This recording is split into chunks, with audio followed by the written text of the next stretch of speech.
Vanguard is the company I most respect in financial services. Invented the index fund, incredible company.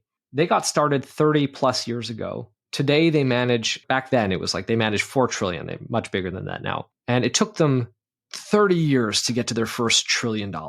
Pretty incredible. BlackRock is the largest asset manager in the world today. And it took them 25 years to get to their first $1 trillion. It's like the next company to get to $1 trillion is going to do it in 15 years or less. Let's go be that business. And here we were on day one. We had 0 clients and 0 assets. Welcome to the Product Market Fit Show, brought to you by Mistral, a seed stage firm based in Canada. I'm Pablo. I'm a founder turned VC. My goal is to help early stage founders like you find product market fit. Today we have Mike, the CEO and founder of Wealthsimple, an app that helps over 3 million Canadians manage their finances, and one that many of you are probably familiar with.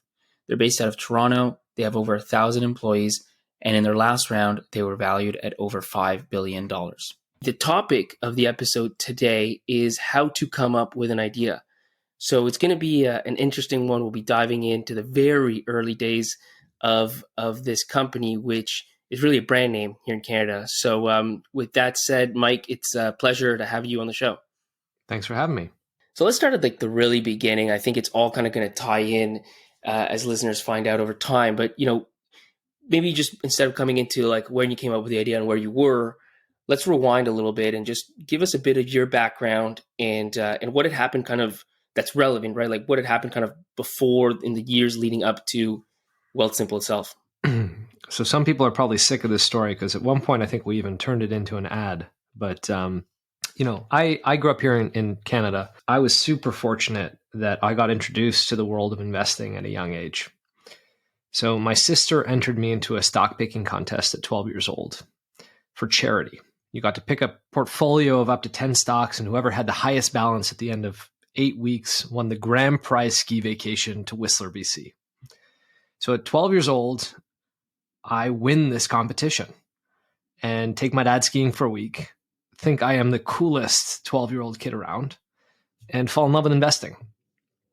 And so that was a very early and formative experience for me that I owe enormously and entirely to my older sister, Jody. Fast forward many years, I started my career here. What happened, by the way, just in between there? Do you have the opposite experience? I remember I think it was actually Ray Dalio saying, his first stock tripled and then he thought it was a genius. And then, he lost, whatever it was. And the next one, So I get asked when I tell this story, I do it at every onboarding class of new Wealthsimple colleagues. And I get asked often what did you choose?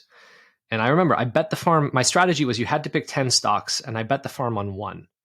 So it was the minimum investment in 9 stocks and then the maximum possible allocation to one stock. And that stock was called MGI Software.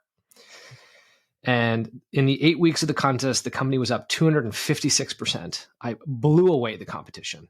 And, thought I knew what the hell I was doing. And so for my birthday that year, my dad actually bought me a share of MGI Software. And I think it was trading at $25 a share. I was now a 12-year-old kid. I had my portfolio of 1 share of MGI Software. On the road to riches. And, the year was 1999. And you can imagine what happened to MGI Software very quickly. I watched it go from $25 a share and representing my entire 12-year-old, bank account savings to a year and a half later, the company was acquired for $1.18 and learned a brutal lesson about stock picking and how hard that can be and how easy it is to fool yourself that you're good at it. So that was my entry into investing. In 2022, a lot of people are kind of relearning that lesson, right? Totally. Every 20 years or so, it all comes back. And totally. So anyways, but I appreciate you sharing the other side of that. So as you're saying, you kind of fast forward there a few years and then. I had the good fortune of moving down to San Francisco, joining a few friends who were building a company out there. They hired me into that business. We built it, we sold it, and it was a modest sale. But for the first time in our lives, we had a little bit of money to invest. And the team came to me and they said, Mike, you seem to like investing. Help us figure out what should we do? And it was my belief at the time that it is so easy to manage your own money. You should never hire someone to do it for you. I built a simple spreadsheet in Excel that tried to show these friends basically how to build a portfolio, how to choose a set of ETFs or stocks to build your portfolio with, how to rebalance it, how to optimize it for taxes. And I gave it to them thinking I was empowering them to take control of their financial futures. And the feedback they gave me was, Mike, we love this approach, but we're lazy. Please just do it all for us.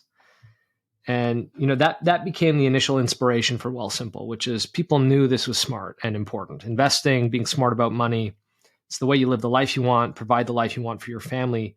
And yet they didn't really want to do it themselves. They didn't really want to hire a traditional financial advisor. And we thought, wouldn't it be really cool if we could use great software, great design to make it accessible, simple, human? And we basically started iterating on that problem. Maybe just to set some context, like what year was this, and what's the landscape at that point? Like today, there's just so much stuff going on in fintech, so much stuff going on for like financial management. But back then, I'm sure it was different. Like, what were some of the brands and some of the things that actually existed at the time that you could look at? So this would have been probably in 2012 with this like first attempt to help friends manage their money. That's when we sold the company and started exploring this concept. There wasn't much going on in the world of fintech, really back then. As we got more and more excited about this idea, we worked at the company that acquired us for a year afterwards. And so there was like some time where we were hacking on this idea nights and weekends and really thinking through it. It was during that year where I think Wealthfront in the States might have raised their first seed round of capital. I think I could be wrong, but that's what I think happened. And that seemed to be some validation. Oh, wow. Like, making investing easier for people. That seems like something that people want. It's attracting some capital. So when I decided to move back to Canada, it felt like extra validation that we were onto something. And it was a space I wanted to commit myself to. So what happens at that point? Like you've got this kind of aha moment. Oh, people are lazy, but they want this product. Fintech is like not a thing. Like now there's BaaS. I mean, there's all this infrastructure. It's like, oh, I'll do a fintech app. Like not so 10 years ago we're talking. So what's kind of your next move? Well, so a bunch of things. So one is, okay, interesting concept, but I've never worked in financial services before. And none of the people that I know work in financial services. What do you do? I was still pretty stuck on this first idea that you ought to manage your own money. Like that is the best thing and you want to empower people to do it. And so we started building like our best attempt to solve this problem of making investing easy without having to get any regulation, like any licenses to operate in the space, and by building tools that made it easy for people to manage money. And it was at this point we like had a really simple prototype. We were calling the business at that time Steady Up. And it essentially, it was like trying to turn this spreadsheet that showed you how to rebalance a portfolio into a web app that would send you a set of instructions once a month of like sell some of these shares and buy some of those shares. And that's how to rebalance your portfolio and keep it consistent with a financial plan. We had about 50 people using it, if I can call it that. We applied to YC, little known fact about Wealthsimple's history at this stage, got turned down because they didn't quite believe that anybody wanted what we were trying to build. And in hindsight, I think they were right because the first implementation of it wasn't exactly spot on. And essentially what happened is we had this web app. We had like 50 people using it in month 1. Maybe like 10 people came back in month 2, and then no one came back in month 3. And we realized that people were intrigued by this idea of like, yeah, of course I want a way to make investing easy, but that actually to solve that problem for people would probably require that we go out and get a license to manage money and actually do it for people. So it was a point of like having to make that tough call of making those investments, figuring out how the hell to go get a license to manage money, building the infrastructure to make that possible, which was not easy.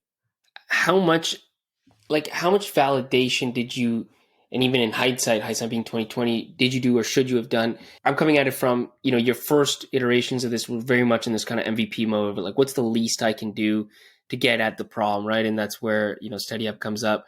Now you're like, okay, the least I can do is, it's the whole stack, right? So all of a sudden you're gonna have to take this leap of faith.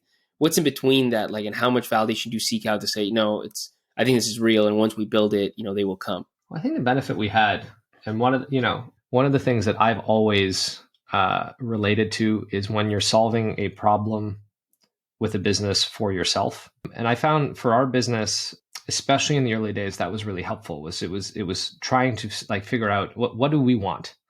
Like we want something to manage our own money. Like that's who we're building it for.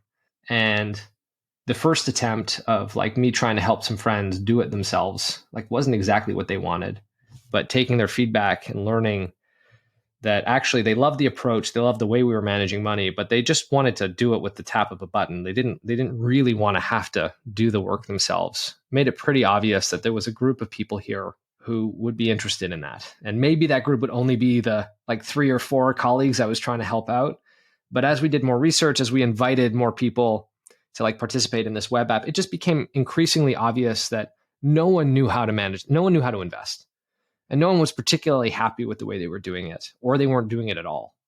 That like there was a solution to this problem somewhere in this product space, and we would just need to keep iterating until we found it. It does. I mean, I think it's kind of this classic, like solve your own problem. And the more you're doing that, the easier it is to take that leap of faith because you kind of assume, well, there must be other people, with this. I'm curious, you're also an angel investor now. Like, when does that fail? Like, again, it's cliche, like it doesn't always work. Do you have any insights into when does solving your own itch, is not the answer? I don't know that I have a great way to think about that. I mean, I think intuitively the way to think about that is we got lucky. I mean, we operate in financial services. Financial services is so huge that, if we only build a Canadian business, and our aspirations are bigger than that, even though we're focused here in Canada, like we can build a really big company in financial services in Canada. That's not always true. And so I think the question is, if you're operating in other markets, there's the question like, am I an N of one? Or is there a big market behind my need that I know that if I just keep hacking away at this problem for myself, there's going to be 1 million or 10 million other people behind me that are going to want this too. And I think we're lucky. We just operate in such a giant space that was never going to be an issue for us. That makes sense. So back to the kind of common story arc here, like you decide you're going to take this leap of faith, right? Grounded in your own personal belief that you're solving a real problem. Again, 2012, like what's next? You have to go get a license. Like what's kind of the next big hurdle? Yeah. So I moved back to Canada. We get rejected from YC. I moved back to Canada, decide to start the business. And it's exactly that. It's like, okay, what do you even need? And around this time, I start meeting with other financial services entrepreneurs that I had heard great things about and really admired. And one of them turned out to be Sam Safe, who became our first angel investor, is just an incredible partner, and was the first believer in this business from the very earliest days.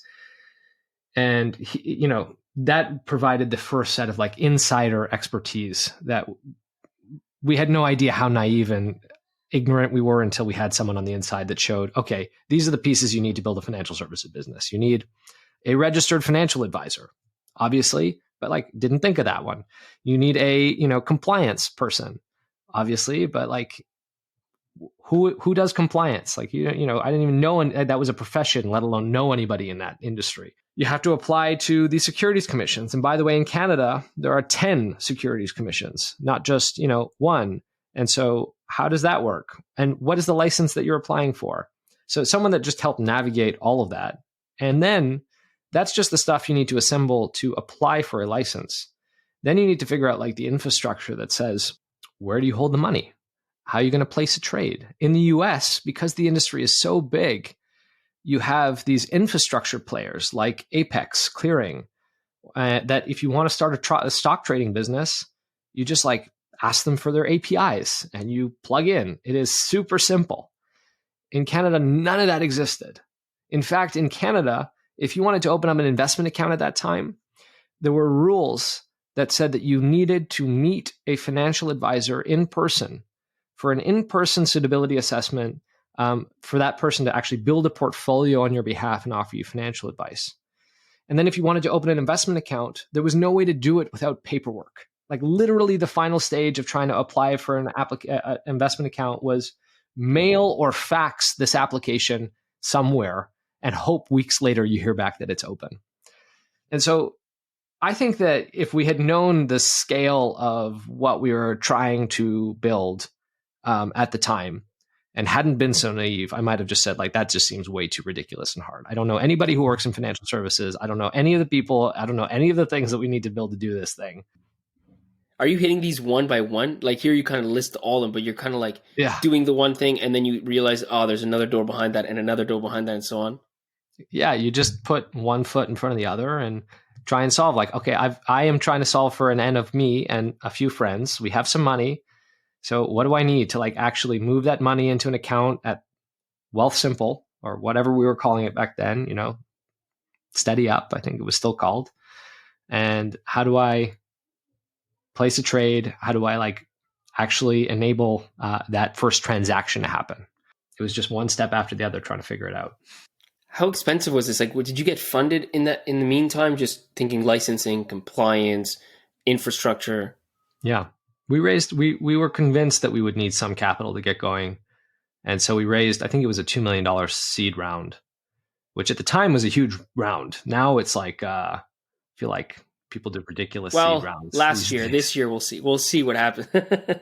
But at the time it was big because we thought we would need runway and capital to get the regulators comfortable and, you know, really make a go of this thing. Perfect. So tell us some stories from back then. I mean, I think you like just getting this across the line, like you mentioned regulators. Yeah, it's all these funny things. Like? It's like, you know, so the first step was try to find a financial advisor because you can't put the application in unless you have someone registered to manage money. And there's certain requirements, you know, for good reason to who is qualified to do that.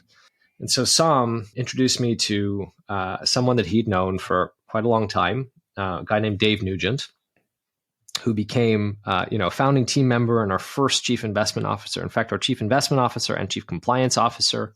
I remember we got introduced and we were scheduled to meet for a coffee somewhere downtown. And both of us showed up an hour late to the meeting. And we knew from that moment that this was like probably a perfect fit. And he was scheduled to leave on a trip. I want to say it was either to like Costa Rica or Hawaii the week after our meeting. And he was going to be there for a week. And we hit it off. And I told him that we were planning to submit our application to the regulators in 10 days. And that if he wanted the job as our CIO, he would need to complete these like 5 requisite courses and pass them within 7 days so that we could put his name onto the like application that went with the regulators. And so I remember he like printed off because he didn't know he was going to have Wi-Fi at this place he was going, or, you know, in the rainforest in Costa Rica or something like that. Like hundreds of pages of exam prep materials, essentially, that he studied on for his entire vacation by the pool or wherever he was, so that the day he got back, he could write this exam. And it was like, you know, you better pass because you have to quit because you have to be dedicated to this full time to be on the application. And by the way, if you don't pass, the job's not yours, and you got to spend your entire vacation studying to approve this thing. How do you convince him to do that back then? I have no idea how we did it, but it's just Dave. Dave was, just an incredible partner and believed in the vision. You know, he was a financial advisor. He'd worked in this space. He understood the need and the opportunity to build something different. And he knew Sam well, which meant a lot to why he would trust me. And this opportunity was that relationship. And so he took a leap of faith, and fortunately it all worked out. Maybe on that, like, was the vision, once you had spelled it out to people, was it obvious back then? Like people were like, oh yeah, I could see everybody using this? Or was it kind of like, you know, that's stupid, like like Airbnb type thing early days? I don't think it was quite Airbnb because, you know, having people sleep in your living room was really out there kind of concept. But that's right. I think people thought it was a good idea, but were very skeptical that it would ever work because of two particular reasons. One is we are in the business of trust. You know, we ask people for their life savings. It is an enormous ask. And when I started, I was like 25 years old, had never really worked in financial services, had no track record. Like, what business did I have earning people's trust? So there was just this giant amount of skepticism of who is this kid and what right does he have to do anything in this space? And in particular, there was the second piece of skepticism of who is this kid? And in the context of Canadian financial services, which are dominated by these 5 giant banks that don't let competitors come into the market, crush anyone who tries to do it, have a monopoly on trust. People were just like, it's never going to work. It's a cool concept. Sounds like young people might like it, but like they don't have any money, first of all. So you're never going to be able to build a business that's interesting. And B, the banks will just crush you. So no thanks. That was generally the feedback we got. So it was really a matter of finding those people crazy enough who also thought you were crazy enough to really kind of get this thing across the finish line. Yeah, I mean, I still remember it was like it was the day we launched the company. Like it was our official launch to the public, press release announcement day or whatever it was. And we had a small meeting with a couple of our advisors at the office. And one of them, who was like an industry veteran, asked me the question. He's like, Mike, like what are we doing here? What is the ambition behind the business? I remember I said at the time something so naive, but I think that's kind of what it takes to do these sorts of things. I said, Vanguard is the company I most respect in financial services. Invented the index fund, made it accessible, cheap, incredible company. And they got started 30 plus years ago. And today they manage, back then it was like they managed 4 trillion. They're much bigger than that now. And it took them 30 years to get to their first $1 trillion. Like, pretty incredible. BlackRock is the largest asset manager in the world today. And it took them 25 years to get to their first $1 trillion. It's like the next company to get to $1 trillion is going to do it in 15 years or less. Let's go be that business. And like here we were on day one, we had 0 clients and 0 assets, and the advisor kind of looked at me and was like, you're an idiot. And, it's super naive, but I don't know. I just think it's like a little bit of what it takes is a little bit of that naive optimism or naive ambition when you're getting started to do something. I think that's right. I think that's what gets people excited, even though a lot of people will kind of laugh it off. And I have to ask, are you like generally on track for that kind of ballpark? I think if you extrapolate the compound growth rate of the business, like we are ahead of what we would have needed to get there, but we're a long way away. The company is roughly 20 billion or so today, which is nothing to sneeze at, but it's not $1 trillion yet. Sure. But if we can keep the growth rate up, but I would say that it's one of those things that along the way is interesting. It's things evolve. We're not just an asset manager anymore. Our business is now something different than it was on day one, where we see an opportunity to really become our clients' primary financial relationship across all of their financial needs. And so this idea of just growing our asset base is no longer the kind of prime objective. That makes sense. It actually gets segue into my question, which is, what was like this? First, the MVP was like you just help people, make decisions and they do it. Once you decided, no, we're going to go all the way and manage people's money. Even then, what was the first, like, what did you imagine your app would do on day one for someone?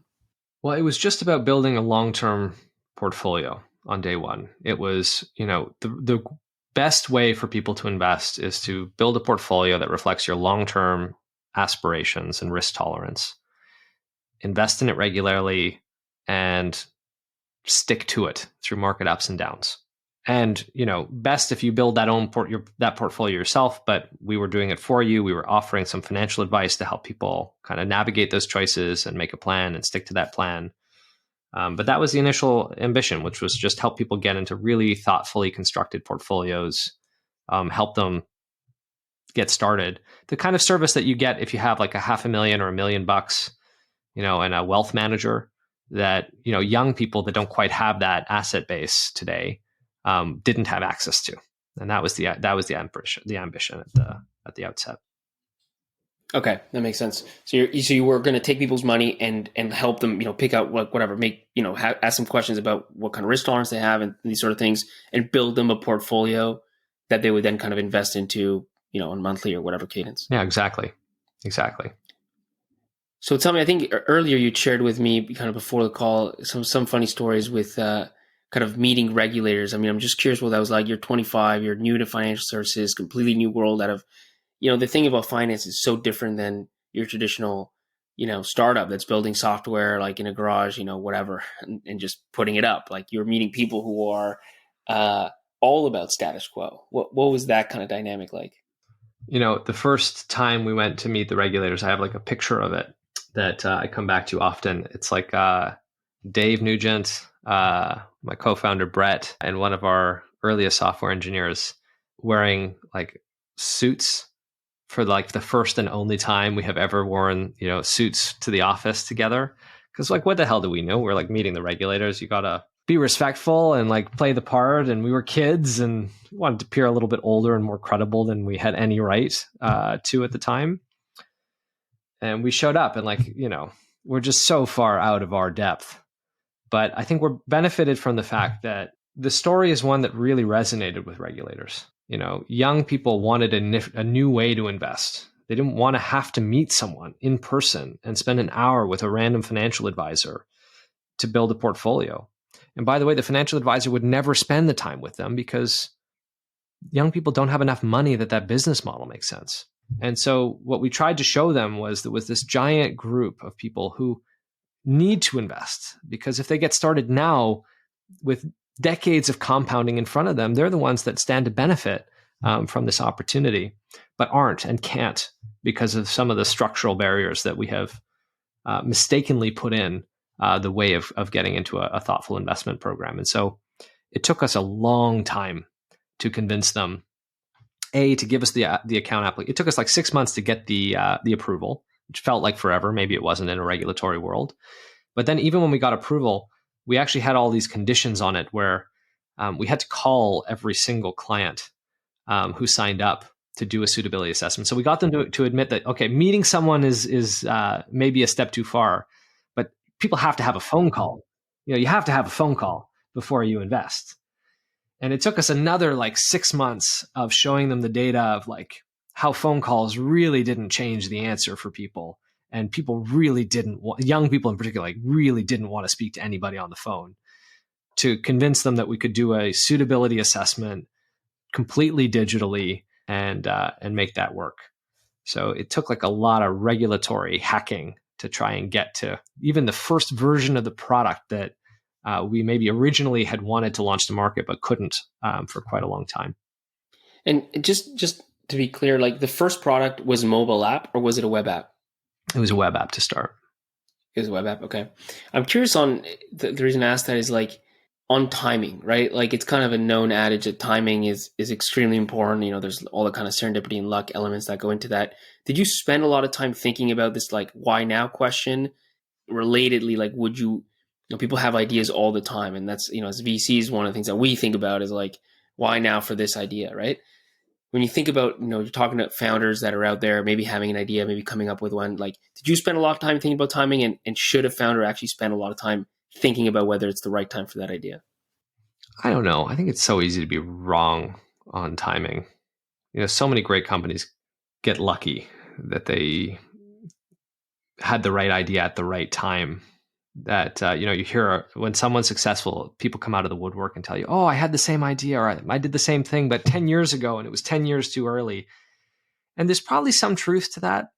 But one of my co-founders, Rudy, has always had this great saying when he talks to founders, because people are sometimes so protective of their ideas and so secretive because they worry that it's just a matter of time until someone else does it and they're going to steal my idea and move with it. He's like, there's no such thing as a good idea. And in fact, when you have an idea you think is any good, your second thought should be, someone else had the exact same idea at this exact same time. And whoever wins, like game on. It's now about execution. So I don't know if you can plan for timing versus like, is there a way that you just execute given the cards you're dealt, the market you're in, the timing that you're building something. And some conditions like work in your favor and evolve to be better for you. And sometimes they get worse. Like we were a massive beneficiary of starting the business in a huge bull run in the markets. We were around with a stock trading app during meme stocks that was just incredibly successful. But if you were starting an investment business right now, that'd be brutal. If you execute it right for this market and can last until the next bull market comes, because these things are cyclical, like you'll probably be okay. So the timing is a thing, but I don't know how much you can plan for that or be too precious about it. I think, one of the other ways to look at that same thing is you're probably better off focusing on delivering clear value versus focusing on kind of the why now of it. And if you can deliver clear value, and that's where when you look at some of these things like, to your point, I think before Uber, somebody had come up with Uber 10 years ago, but there wasn't, mobile phones that were all over the place. Well, then what's really the value of having to load up your laptop or your computer to call tax? It's just not the same value as opening up your mobile phone, clicking a button. So that's maybe a better way for people to gauge if the timing's right, or like the iPhone before the iPhone, right? There were smartphones before the smartphone sort of thing.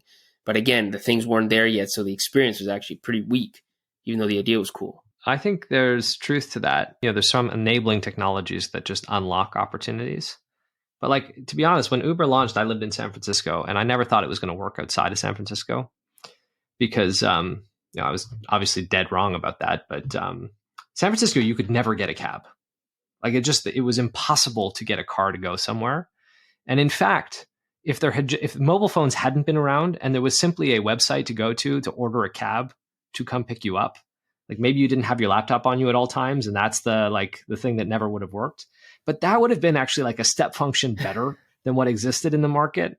And maybe you could have only created like a small little San Francisco local cab business that was better. But it's like part of building a great company is like the luck of just being in the right place at the right time. And if someone was hacking on that problem, maybe they would have been the one that figured out, oh, mobile phones are coming out. We've got this great distribution system we use a laptop for, and we evolve it for mobile, and then they would have won. I think like people shouldn't be too precious about timing. It's a hard thing, I think, to guess right or wrong on.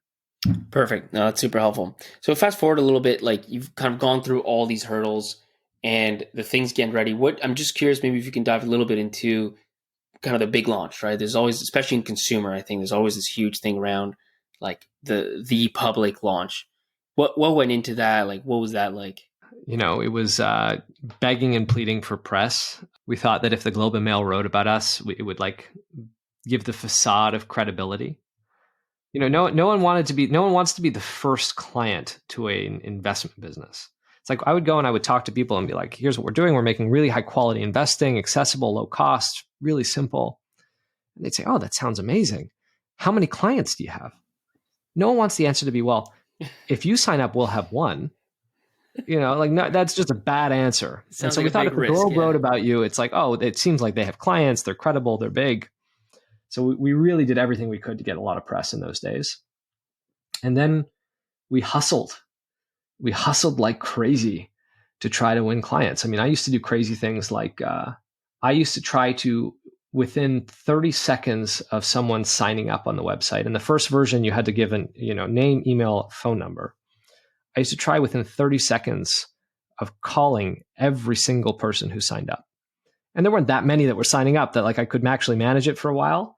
And it would just be, hey, I'm Mike, co-founder of Wealthsimple. I just want to say thank you so much for signing up. I want you to this is my number. If you ever need anything, you call me directly. Love to hear how you heard about us. Thank you, and be in touch. And it was just like hustling to try to differentiate, to try to like win that little extra bit of trust that we could on every client. Those were the things we did to grow back then. Then it evolved into these, like we had these lunch and learn presentations where we'd go in, we'd take free lunch into companies. And we found that if I did one of these presentations, 20% of the audience would become a client, became the first like reliable customer acquisition channel we found. And it didn't matter how big the audience. So if there were 5 people, we get 1 client. If there were 100 people, we get 20. And my job for like a year became do as many lunch and learns a day as you possibly can. And it was not uncommon to see me like running around Toronto holding 50 bags of lunch and like running between buildings trying to stuff in like 3 or 4 or 5 of these things back to back. Just became about hustle. And so you launched this product. Like when do you start to get signals that leap of faith was worth taking? Like that this thing is trending towards, something positive? I think I told you this when you asked me that the other day. Like, I don't know that I ever felt that way, and I'm still not sure I feel that way. And I think that paranoia is probably like a good thing. But like, I knew from the very earliest days that we were solving a real problem. The first clients at Wealthsimple were my friends and my family. as I told you, I called every single person who signed up for a very long time. And I think that feedback loop of hearing from people that we were the first time that they had ever thought about investing and they were doing it and they'd become investors and they found the process like empowering and simple, transparent. Those were enough signs of validation that like we were on to something that we could get going. And like as time goes on, you like hear more of these stories and they get even more powerful. Like I remember there was this one client we had early days who's been very public about his Wealthsimple experience, where he like has this tweet storm where he talks about how he had been homeless. This post on Twitter showed him in front of this brand new house with a for sale, sold sign on it. He said, "This is now me standing in front of the home I just bought with my mom. It's the first home I've owned in a decade. And it was because of Wealthsimple that I managed to put enough money away for a down payment and saved enough. And like now we just got keys to our brand new house." And when you start to hear stories of like the impact you're having on people's lives, that was enough to know like we have something here that is doing good for people, solving a real problem. We got to stick to it, obviously. So that's the early days of kind of solving, a problem, delivering real value. This is the product market fit show. So we always end on this question, which is, and especially I'm curious as a consumer app, like when did you feel like you had kind of real product market fit? Beyond the anecdotes, it might be those first times where we like had a way to grow that was reliable. So it was like the matching of the anecdotes of like people are telling us they love this thing and they're putting money into it. Like that's a big signal. Someone has $50,000 to their name, $25,000 to their name, and they're like giving us that money. So like at the individual level, that was a pretty good signal that we had something.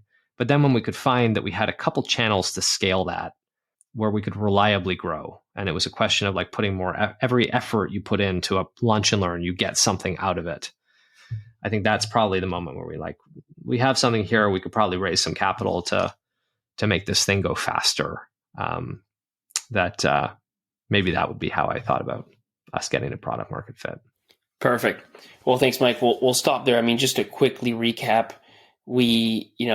you kind of started off with that classic origin story at 12 years old, winning an investing contest. And then a few years later, kind of coming back to this idea, starting off with some MVPs that I think make a lot of sense from the perspective of trying to do the least to kind of delivering the value, and then effectively getting caught into the financial services world. And, fast forward a decade, now serving 2.5 million Canadians and helping them accomplish their finance goals, which I think is as noble a mission as you can get.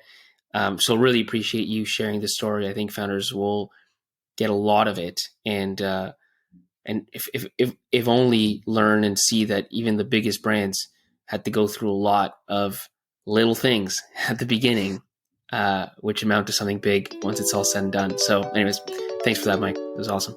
Thanks for having me. A lot of fun. Thank you so much for listening all the way through. It's been a pleasure having you here. Make sure to subscribe so you don't miss the next episode.